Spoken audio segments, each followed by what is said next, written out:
Cuidados paliativos deveria ser comum, mas não banal.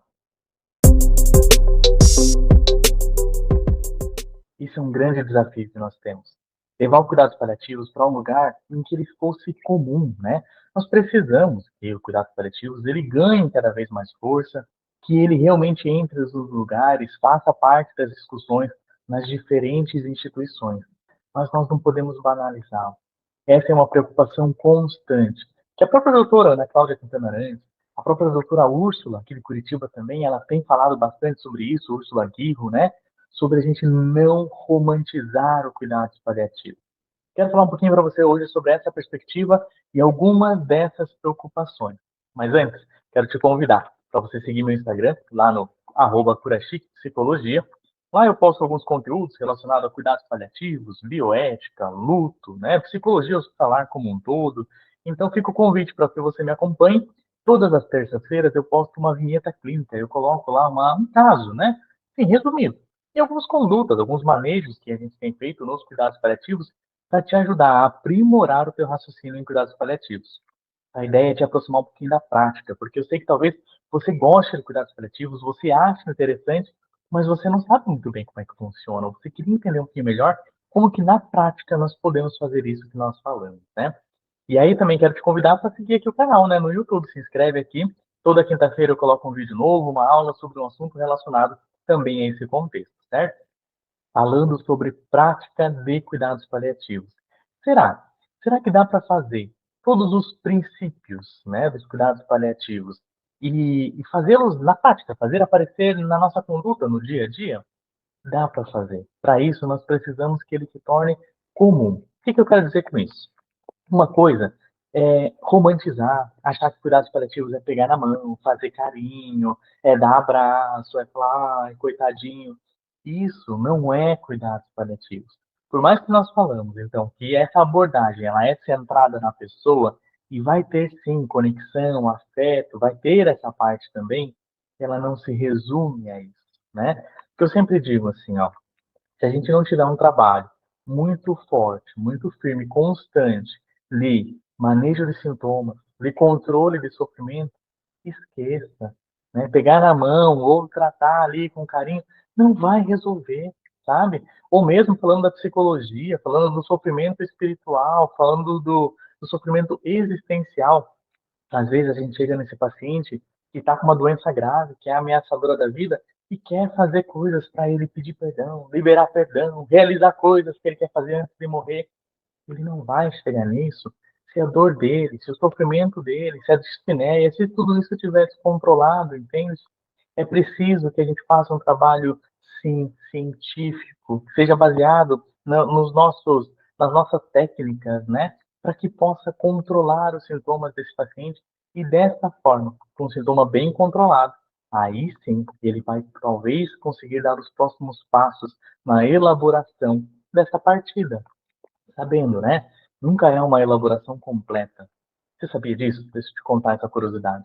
A gente não consegue se preparar 100% para a nossa partida. Isso é fato. Não dá, sabe por quê? Pelo simples fato de que a gente só vive isso uma vez. Uma vez o filho de uma familiar, a familiar dele, né, a mãe dele, estava falecendo, estava assim, em fase final de vida. E aí a gente conversando com ele, falando com ele um pouquinho sobre isso. Eu não lembro quem exatamente da equipe, mas alguém perguntou e falou assim: e você está preparado? Está se preparando para isso, para esse momento da partida dela? E ele falou assim: eu só tenho uma mãe e eu só vou perder ela uma vez. Então, por mais que esteja trabalhando na minha cabeça, eu só vou saber na hora. E é fato, existe algo aí colocado na finitude que é do campo do ineditismo, que só se vai passar uma vez, não é mesmo? Então, se a gente não consegue se preparar 100%, não está no nosso controle, por mais que nós façamos um trabalho de prevenção, de orientação, de preparo daquela família, né? Do próprio paciente mesmo, para poder viver aquele momento lá na frente, ainda assim não vai ser uma garantia, né? Mas voltando aqui um pouquinho, qual que é a ideia que eu quero passar para você hoje? A ideia é que nem todo mundo vai ser paliativo. E até concordo com uma ideia que a doutora Úrsula coloca também. Alguém perguntou para ela assim, devo fazer a pós? Eu acho que foi até a doutora também, se eu não me engano. Eu sigo um outro Instagram da doutora Kunduru. Ih, esqueci o nome dela agora. Acho que é Mariana Kunduru, se eu não me engano. Eu vou pesquisar e deixo aqui certinho para você aqui o arroba dela, certo? Para você poder seguir lá também. E ela também fala sobre isso. Alguém perguntou: eu não sou de uma equipe de cuidados paliativos. Eu sou de outra equipe, faço outra especialidade, né? E aí, devo fazer uma pós em cuidados paliativos? E ela falou: não, não gaste dinheiro com isso. Não invista 2 anos da sua vida e uma grana, né, que é a formação em cuidados paliativos, se você não vai ser paliativista. Por quê? Nós não precisamos de paliativistas, que todos sejam paliativistas. Precisamos, claro, ter as equipes, precisamos ter pessoas formadas, as equipes que vão trabalhar exclusivamente com cuidados paliativos precisam ser especializadas, né? Mas as outras equipes, as equipes de base, né, as equipes que vão trabalhar lá na oncologia como um todo, que vão trabalhar na hematologia, que vão trabalhar com as outras doenças graves e ameaçadoras da vida, elas não necessariamente precisam ser especialistas em cuidados paliativos. Elas podem e devem entender os princípios. Então, a própria doutora coloca isso, a Kunduru coloca isso. Então, gaste seu dinheiro fazendo cursos. Vai fazer uma capacitação, vai fazer uma boa leitura, vai assistir uns vídeos. Você precisa ir atrás desse conhecimento. Você precisa saber que existe, você precisa saber a função, como acionar e como que isso pode trazer benefício para o paciente. Isso precisa. Você tem essa obrigação. Se você trabalha com uma doença grave e ameaçadora da vida, você precisa fazer isso, uma formação, certo? Mas, se você não é de uma equipe exclusiva em cuidados paliativos, não necessariamente você precisa fazer a pós. É isso que a gente está falando. Falar que todo mundo tinha que ter pós em cuidados paliativos é banalizar o negócio. É falar que então qualquer um faz. E não é por aí, sabe? Falar disso é falar como se a gente, assim, falasse que todo mundo tinha a obrigação de ter aquele conhecimento muito especializado. E não é por aí. A ideia é que o cuidado paliativo se torne comum. Que você chegue num hospital, numa instituição de saúde que trabalha com doenças graves, né, que atende doenças graves, pessoas que têm doenças graves, que as pessoas ali, profissionais, possam saber e discutir e entender o que é cuidados paliativos, mas que elas não precisem necessariamente ter a pós ali, sabe? Esse é um ponto aí que eu quero colocar para você. Não é banalizar, não é fingir que cuidados paliativos é aquela coisa só bonitinha, amorosa, é entender que ele tem que ser comum, ele deveria estar colocado em toda a rede de saúde, desde a atenção primária até a atenção mais especializada. A gente deveria ver cuidados paliativos acontecendo nas unidades básicas de saúde. Peraí, será que isso te assusta, pensar nessa ideia?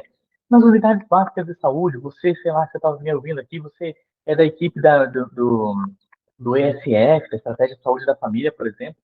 Vocês não acompanham pessoas que têm, por exemplo, diabetes, hipertensão? Essas doenças, se não controladas, elas não podem levar à morte do paciente? Então, nós estamos dizendo que é uma doença que é ameaçadora da vida e que, se tiver os sintomas bem controlados, a pessoa tem qualidade de vida. Nós estamos dizendo essa pessoa, esse paciente é elegível para cuidados paliativos. Ela não está em fim de vida, né? Mas a gente já passou essa barreira aqui também. Você sabe que cuidados paliativos não é só sobre terminalidade. É muito mais do que isso. A gente pode falar sobre qualidade de vida como um todo. Então, essa pessoa, esse paciente, é elegível sim para cuidados paliativos. O nosso desafio, então, que nem todos sejamos paliativistas especializados, mas que todos sejamos paliativistas, que sejamos ativistas do cuidados paliativos, que você não precise ter uma pós, que você não precise ter um diploma, mas que você entenda a importância dos cuidados paliativos e traga isso para discutir na sua instituição. Que você seja um multiplicador desse conhecimento, sabe? Que você, numa reunião multiprofissional, quando você está sentado lá com a equipe, com seus colegas, discutindo um caso, e você seja a pessoa que vai puxar aquela conversa do e aí, será que não tem algo mais aqui envolvido? Será que esse paciente só está com esse sofrimento que é só físico? Será que não tem outras dimensões aí para a gente cuidar? Qual que é o impacto financeiro, social para esse paciente? E por aí vai. Percebe? Que seja você a puxar esse cuidado, que é integral, que é integrador da pessoa, né? E que é um cuidado biográfico. Entende? Entenda isso, por favor. Você não precisa ter diploma nenhum.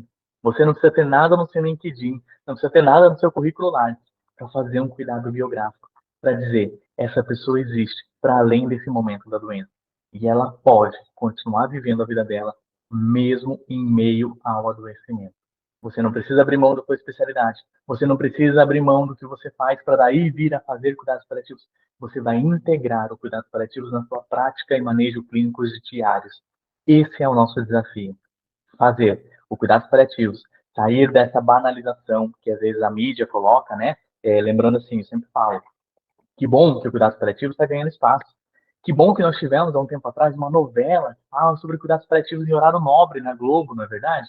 Nós tivemos um tempo atrás Conversa com o Bial, né? Aquele programa que só fala assim, assuntos tão, tão debatidos na atualidade e trouxe cuidados paliativos para lá também. Que bom! E nós precisamos que as pessoas tenham cada vez mais consciência, que a população, de modo geral, perceba que nós não vamos ficar aqui para sempre. Então comece a pensar como é que eu quero? Como é que eu quero ser cuidado se um dia eu passar por uma doença grave? Se um dia eu chegar na terminalidade, se um dia não, né? Quando eu chegar na terminalidade, como que eu quero viver esse momento também? Mas mais do que isso, que percebendo a finitude na vida, que as pessoas também tenham esse clique de viver uma vida melhor. Nós queremos isso, nós queremos que essa discussão avance, né?